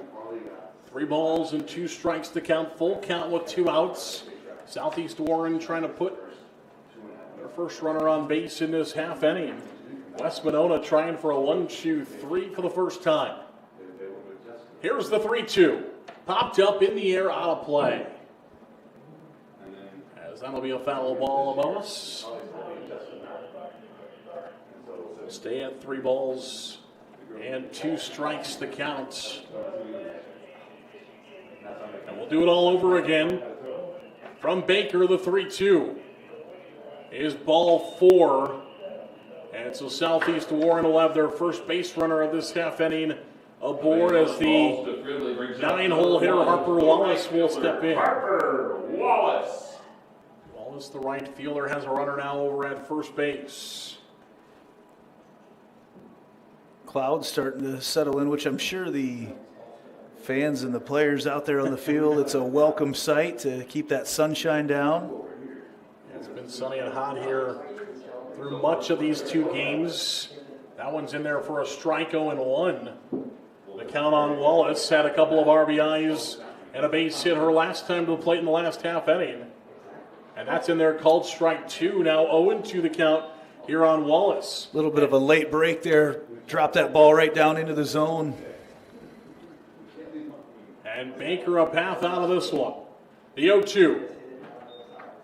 That one will zoom a bit high. It'll be 1 ball and 2 strikes to count. Haven't seen Baker use too much of an off speed. Went to it there and again just didn't quite get that break late. Had plenty of pitches to work with. The 1-2. This one is towards shortstop. And the play is made for out number 3. So just 4 batters for Southeast Warren in the top half of the 3rd inning. They still lead 15-7 after 2.5. We'll come back for the bottom half of the 3rd. Next, this is the IGHSAU Digital Network, powered by Mid-American Energy Company. At MidAmerican Energy, we're one company serving 1.6 million people who all need energy that's available 24/7. That's why we work 24/7. That's why we make investments in our systems that make us more resilient to extreme weather. That's why we generate power from all available resources to cover the variables in supply and demand. And that's why when the power is knocked out, we work around the clock to restore power to you. MidAmerican Energy, obsessively, relentlessly at your service. Something exciting is growing on Iowa farms these days. Innovation. From tractors that seed, weed, and harvest with data-driven precision to drones that scout or plant cover crops to protect soil and water. Even our animals live in smart homes with round-the-clock care. Technology keeps your food safer, water cleaner, and makes us more sustainable. Because what we do here benefits everyone here. Life on the farm makes everyone's life better. For West Monona. Back here to Fort Dodge, the Farm Bureau field. As we head to the bottom half of inning number 3, Bellis will step in on the left side in a 15-7 lead for Southeast Warren. Yeah, again, you got to start to think about putting even just a couple runs across right now and make sure the game gets extended through that 5th inning. Give yourself a chance to win it late. You're not going to get them all back, likely anyway, get them all back in 1 inning. But we certainly have seen that they've got the ability to put up some really crooked numbers. Swing and a miss there by Bellis in the left-handed batter's box. No balls and a strike to the count. That one got a piece of her after she swung through that one. Yeah, right off the foot. She's a long ways back in that box right now. We'll slap it, and that one misses for a ball, 1-1. Slap hitter here for West Monona. As Bellis, the left fielder. It's interesting watching her path because she's starting way in the back corner of the box and then taking the route towards the home plate. A lot of times you'll see slap hitters trail off towards the first base side, but she is heading towards third base, towards that home plate. She looks to make contact. Coach Fondley, in talking with her before the game, says that Bellis developed this slap hit between last year and this year and has been doing it very effectively. That one is down for a ball, now 2-1, and has found her groove in what she wants to do, whether she wants to bunt it, slap it on the ground if need be, or trying to slap one to an outfield somewhere. Yeah, a lot of times you think about 3-1 to a power hitter, but 3-1 to a slapper, they are drooling when they don't have that count coming. And that'll be ball 4, so Bellis is on over at first here for West Monona. Base on balls brings up number And the leadoff hitter is on for the Spartans. J.C. Jones. As J.C. Jones will step in here in the 9 spot. So 8 on 9 is next, and then top of the order with Baker is due up next. So West Monona trying to find their way back into the softball game. Well, they're going to score some more runs. Yes. See if it's going to be enough. Right. 15-7, the current lead in favor of Southeast Warren. The question I have is, will they go with their early game plan of, getting the ball on the ground and bunting and letting it run, or do they start swinging away? And I think it's fine still to go ahead and get that ball on the ground, playing some small ball. Again, you kind of shift your thinking of you're not thinking about necessarily winning the game right now, but giving yourself a chance to win later, I think, is the mentality that you have to come at it with. The 1-1. This one out in towards the left side. It's going to be over the top of the shortstop into left field. That'll be a base hit as that one just gets past doing there into left field. The runners are at first and second. And West Monona will bring their top of the order up with McKenna Baker. And now West Monona trying to build here for a possible big inning. Well, and you do some damage here at the bottom part of your order, get a couple on, and now that top part that we saw was deadly in the first inning, let them do some work. Got some free runners to work with here. First pitch for a strike, no balls and 1 strike now the counts. Big swing from Baker on that off-speed pitch.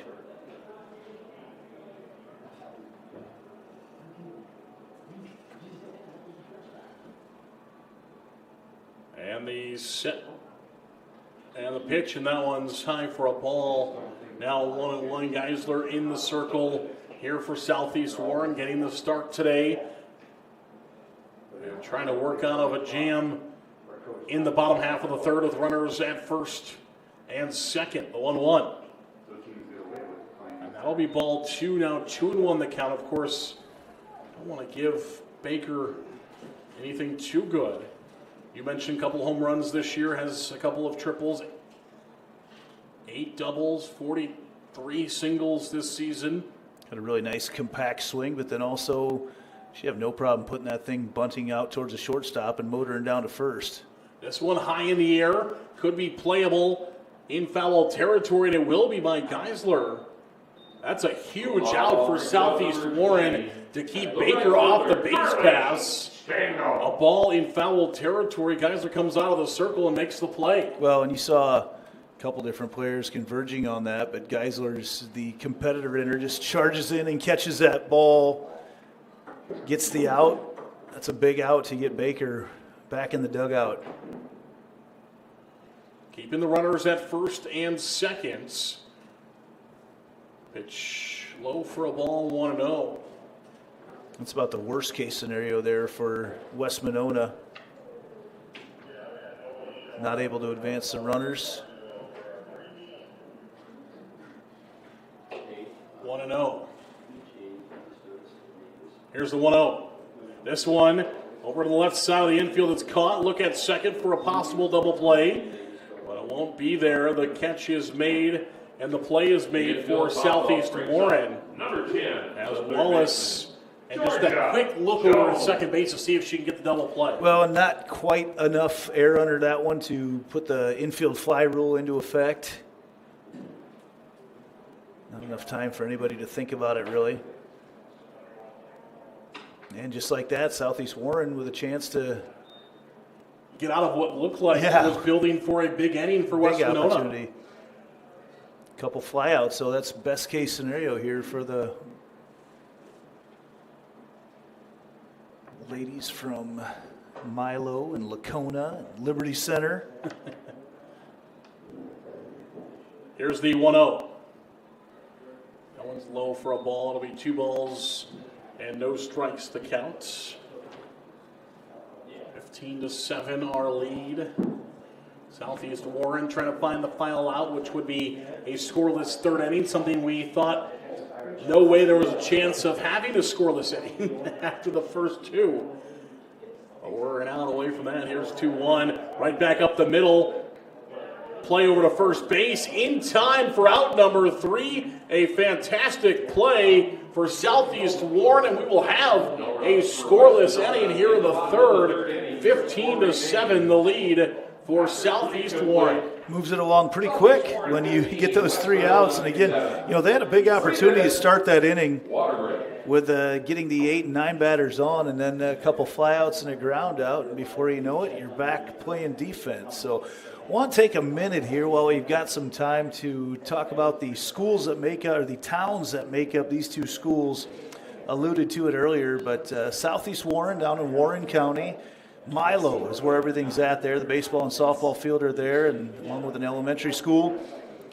Well known for their Milo locker. A lot of folks from the Des Moines area head down to get their animals processed down there. You've got Lacona as part of it as well as Liberty Center.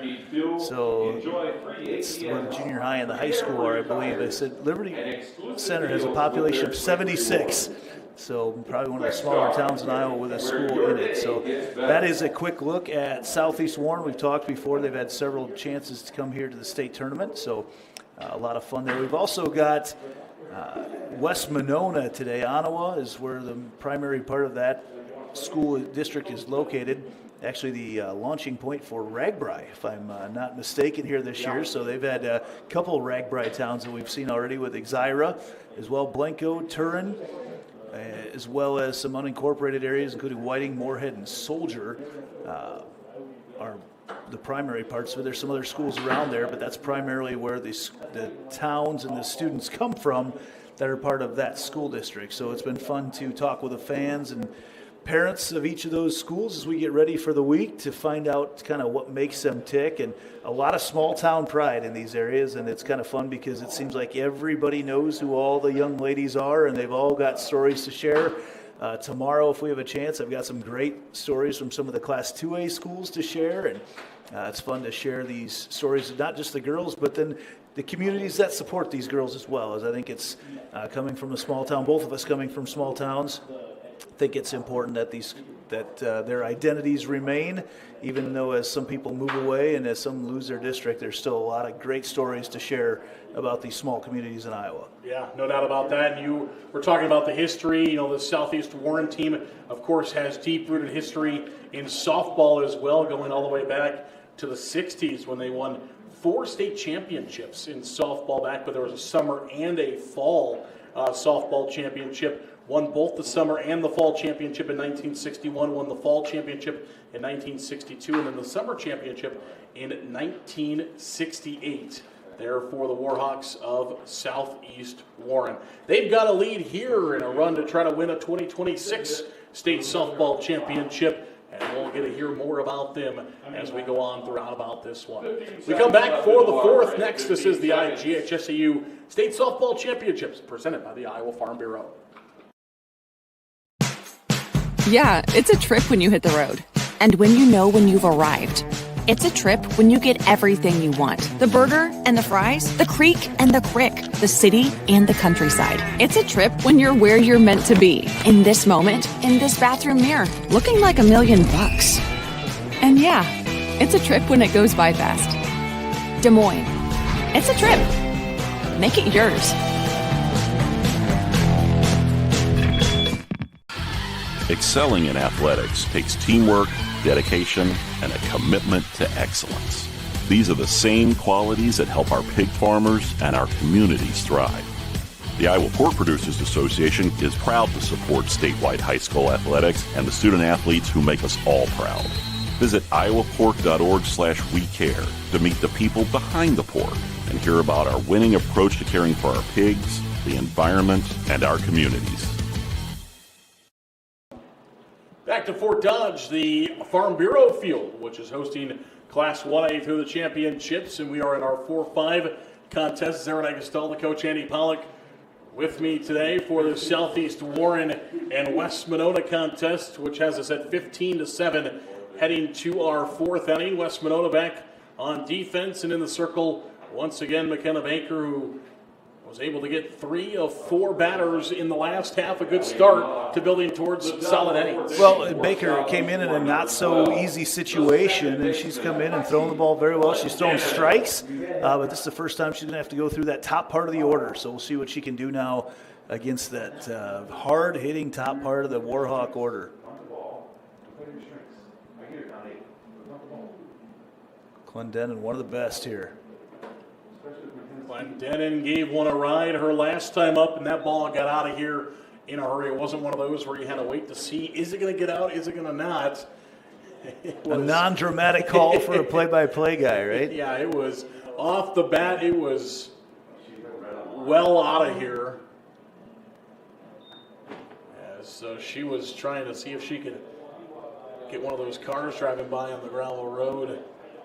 That would take a poke to get out there. Sure would, yeah. 2-0. And that misses for a ball. Now 3 balls and no strikes. Doesn't seem like Baker really wants to mess around with Clendenin much here. Well, Baker's throwing harder right now, it looks like, but you're kind of in danger of overthrowing here, and she's missed high quite a bit. That one will find the strike. So now 3 balls and 1 strike the count. It's a matter of finding your release point.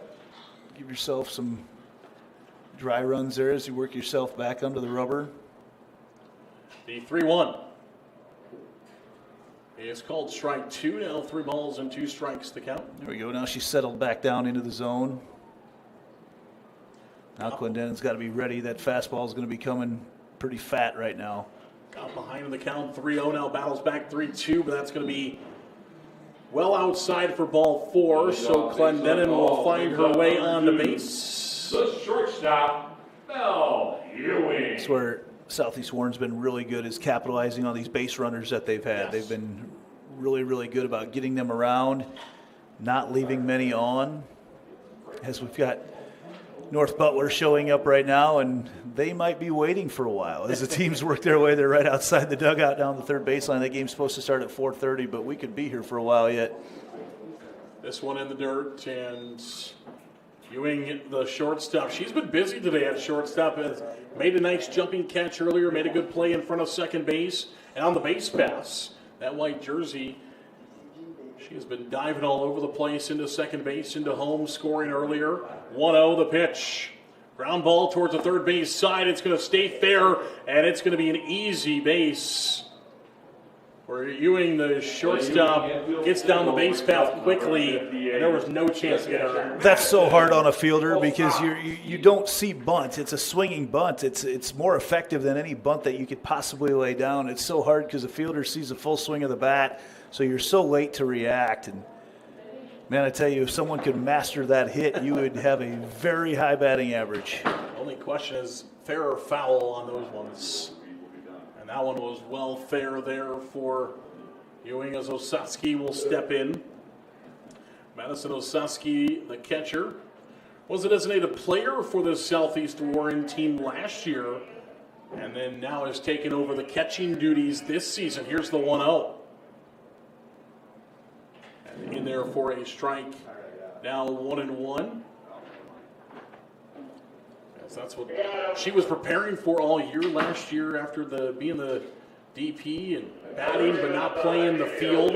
This one sent to right field by Osaski will be caught. Here's the tag. The throw will be cut off by Baker behind the circle. Heads up play there by Baker. If that one goes past her, could see that runner Ewing take off from first, but Baker jumps up and just gets in front of him. Well, and Baker just taking control out there, too. I mean, she's still running the infield from her pitching spot. Just carries right over as she moves a few feet over from the shortstop roll. First out retired on the fly ball to right field. Runner will take off to second. Glendenin will stay at third as the throwback goes to Baker in the circle. So now two runners in scoring position. And lots of speed over at second base here for Southeast Warren, trying to add on to their already 15-7 lead. This one hit in the air. Could score a run. It's going to fall. Here comes the throw home. A strong throw right back to Baker. It'll be a single into center field, a base hit, and a run scored by Manter. Well, and these runs right now may not seem like that big a deal with the score the way it is, but with the mercy rule coming into play in the fourth and fifth inning, in fact, if they can score another run here, they'll have a chance to end this game. Well, they'd have to obviously let West Monona bat, but one more run puts a lot of pressure on West Monona to score in the fourth. And the pitch in the dirt, and the runner will take off to second as it got behind Shriver there. So it'll be runners at second and third as Manzer moves up to second base. High school mercy rules are 10 runs after 4, 8 runs after 5. Here's the 1-0. And that one misses high for a ball. Shriver has done well at the plate already today for Southeast Warren. And now with two runners in scoring position, you get that run you need and possibly a chance to add an insurance as well. West Monona going to try for an out here. Try to keep those runners at bay. The ball out of the dirt. That one in there for a called strike now. You're going to have to work hard there behind home plate right now to, again, just think about extending this game despite the clouds and the darkness building up. Now, that's already past us, but, man, the back part of those storms feel like they're getting awfully close. That one missed for ball 3. It'll be 3 balls and 1 strike that counts. You see some dark clouds out in the outfield, but that is looking to the northeast. There's the set and the 3-1 pitch. And that's ball 4, and the bases are going to be loaded for Southeast Warren. The Warhawks have them loaded with just 1 out. The bases for the Warhawks brings up number 13. As Kinley Crow, the center fielder, will step in. Crow here in the 6th spot as the base is loaded and a chance to do some more damage for Southeast Warren. This one popped up in the air, center field. It is hit deep, and it is gone. You can kiss this one goodbye. A grand slam for Kinley Crow. She'll touch them all, and 4 more runs in for Southeast Warren. I was just about to mention how Kinley Crow, just think about getting the ball to the outfield, and she stepped up angry with that swing on the first pitch. Just her second home run of the year, and does it in stylish fashion. An incredible outburst of runs right now from Southeast Warren. Now batting for Southeast Warren, number 3. 20-7, the lead for Southeast Warren. Kinley Crow's going to have to be the MVP of this game because not only with her bat, but her diving catch that she had out in center field, she has had an incredible day. Southeast Warren will extend their lead now 20-7 over West Monona. 27 runs between these two teams. 2 off that record you were talking about earlier. This one's in the dirt for a ball, now 2-0. So now West Monona is going to have to be thinking about scoring 4 runs to keep this one rolling here in the bottom of the 4th. Which they are capable They definitely of can doing. do. We saw them score 6 in the bottom of the 1st.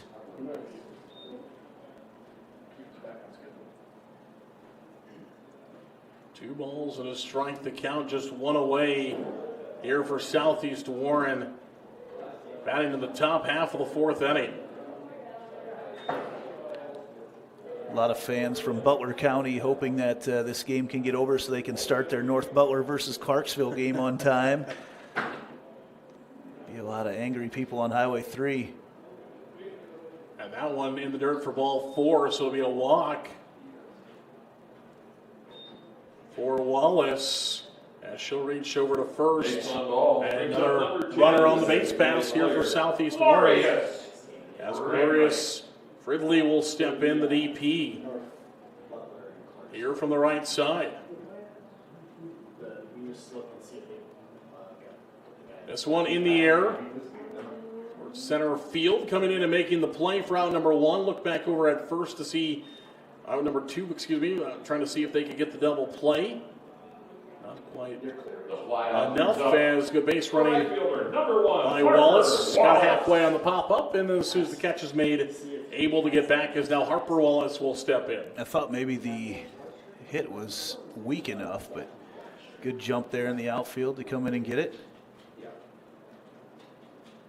That one in the dirt for a ball, and now West Monona trying to find that final out. As you mentioned, already know that they're going to need some offense in the bottom half of the 4th inning. Hoping that it's not more than 4 runs. Right here. I just watching the confidence that Southeast Warren has swung the bat with this afternoon is very impressive. 2-0. That one's a called strike now. 2 balls and 1 strike to count. 2 outs. Top of the 4th inning. And a 20-7 lead for Southeast Warren. The pitch. Ground ball, third base side. I'll go to second, but nobody's there, and everybody will be safe. Jones was going to second base with the throw, but neither the shortstop nor the second baseman got there. And everybody is safe for Southeast Warren. Well, I think the expectation was that she would just go to first base with it, take the out, but decided she'd take the easy throw. But again, you've got players, once you have to go to that pitching change, you've got players all in different spots around the infield, and it may not seem like that big a deal moving from first to second or second to short, but eventually just the covering the base, that's an issue. That's a fair ball down the third base side. One will score. It'll be an RBI single for Clendenin. She crushed that one. It smokes off the third base bag and into left field. Another RBI for Clendenin. And now a 21-7 lead for Southeast Warren. This is like a Milo small town country Christmas now in July instead of December right now. An incredible outburst today offensively. This one's in the air. And the catch will be made for out number 3. West Monona has their work cut out for them. But we know that the talent they bring to score runs here in the bottom half of the fourth inning, it will have to be offense for West Monona. 21-7 the lead for the Warhawks of Southeast Warren. We'll come back. At MidAmerican Energy, we're one company serving 1.6 million people who all need energy that's available 24/7. That's why we work 24/7. That's why we make investments in our systems that make us more resilient to extreme weather. That's why we generate power from all available resources to cover the variables in supply and demand. And that's why when the power is knocked out, we work around the clock to restore power to you. MidAmerican Energy, obsessively, relentlessly at your service. Looks like another perfect day to get out there and enjoy the summer. Before she gets in the car, it's easy to choose.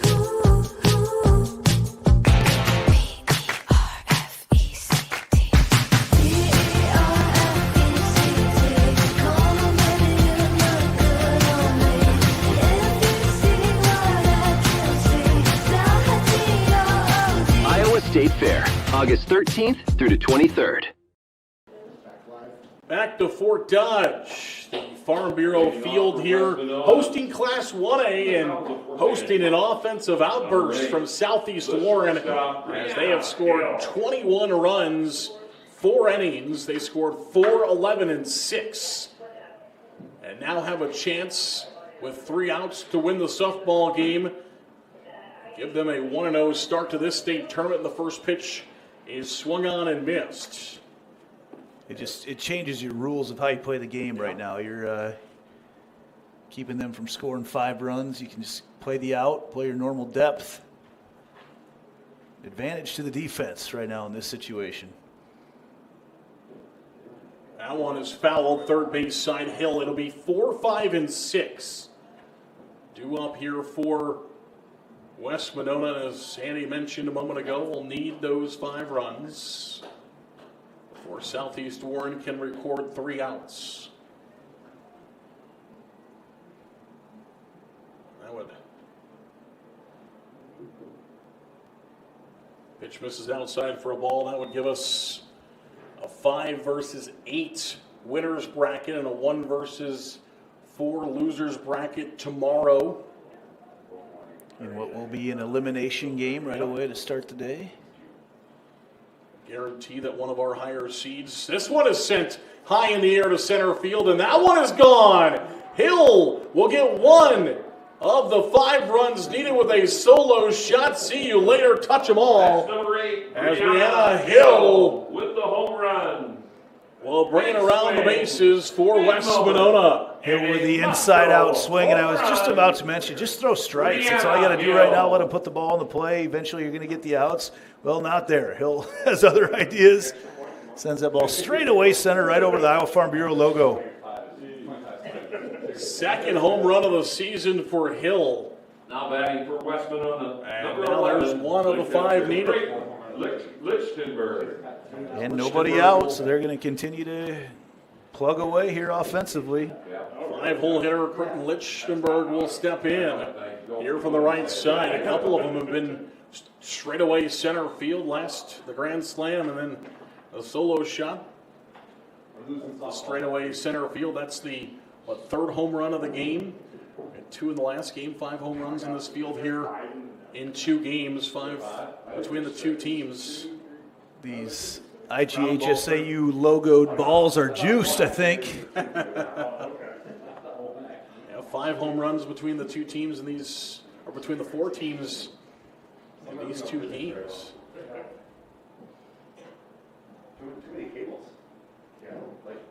One ball and 1 strike the count on Lichtenberg. Here's the 1-1. And she'll send this one off the end of the bat towards shortstop, and it is pulled down for out number 1. There's one of the outs needed for Southeast Warren as Ewing gets there. Pop-up brings up number 12. Ewing's had a nice day at shortstop. She's made some nice plays over there. Nothing that she hasn't, that she wouldn't be able to make, but a big part of winning games at state is making the routine, and that's what she's done, made the routine plays over there for Coach Reynolds. And Stengel now will bat. And the First pitch zooms outside for a ball, 1-0. 1 ball and no strikes to count here on Stagel. 4 more runs needed for West Monona.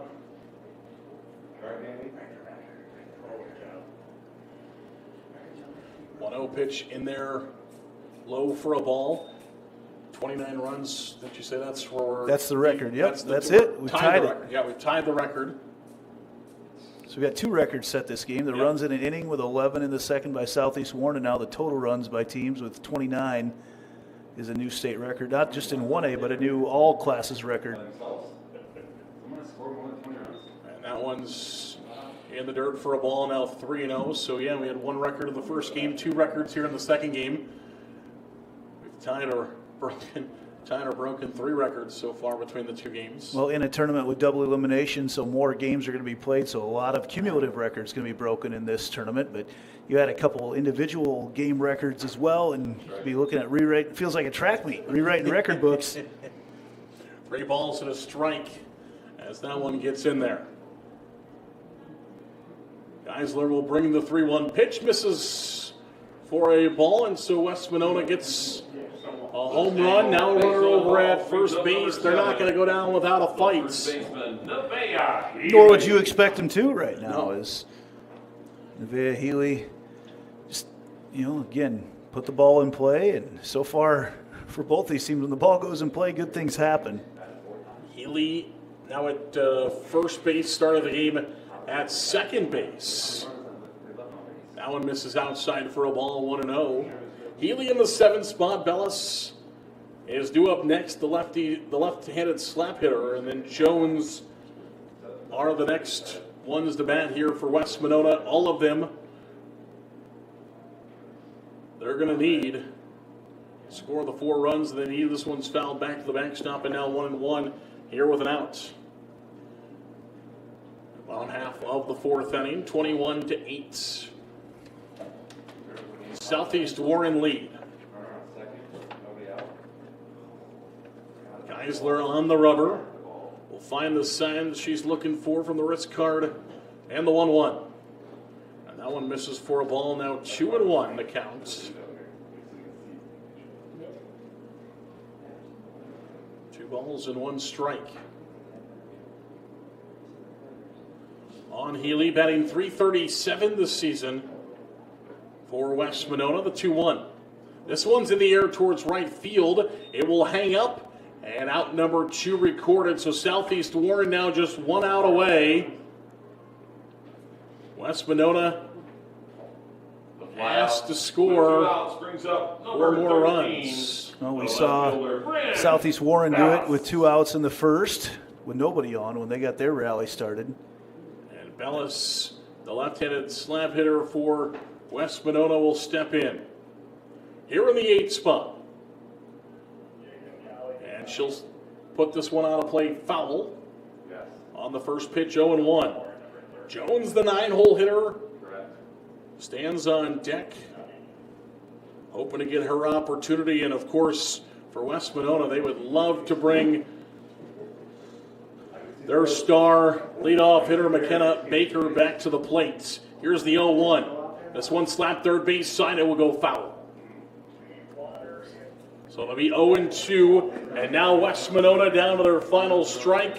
Southeast Warren 1 strike away.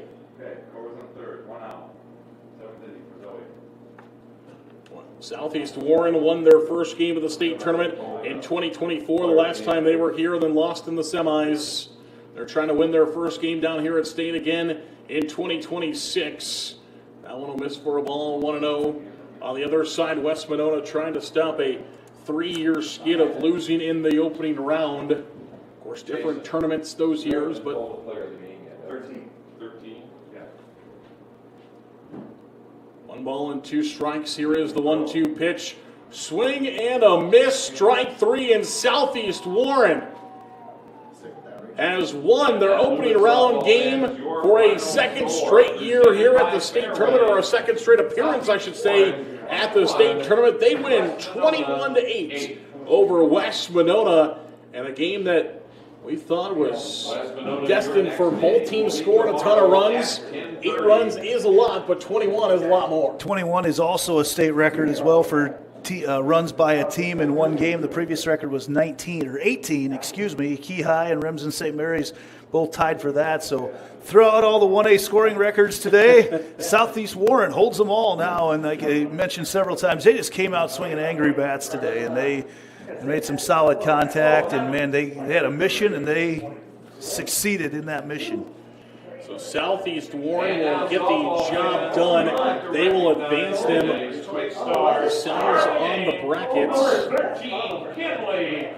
It'll be Kinley Crow who had the grand slam into center field. She'll advance her team. She is the star of the game. And Andy, a big shot from her puts her team on. Well, not just that shot, but what she did with her glove as well out in center field. A huge sliding catch earlier on, too. So now the big key for West Monona, and they have the same thing with IGHSAU, Elkhorn, Kimballton, Audubon. But, you got to come back and play at 10:30 tomorrow morning. So you're feeling a little bit low right now, but one of those teams is going to still have a chance to play a couple games tomorrow and continue moving on now in this new double elimination format. So as a coach, you get your team together. You got to flush this one. Maybe you learn a thing or two from it and get ready to go, eat a good meal, and get ready to go right away tomorrow morning at 10:30. 2 games complete, 2 games to go here in Class 1A.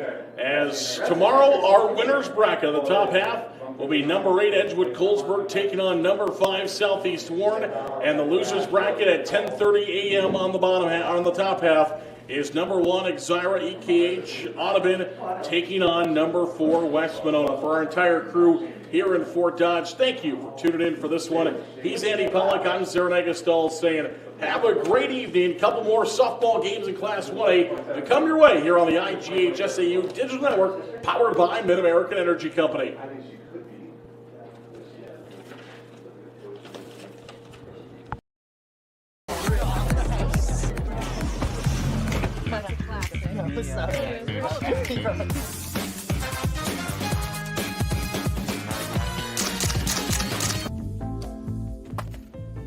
Excuse me, man. You dropped this. Oh.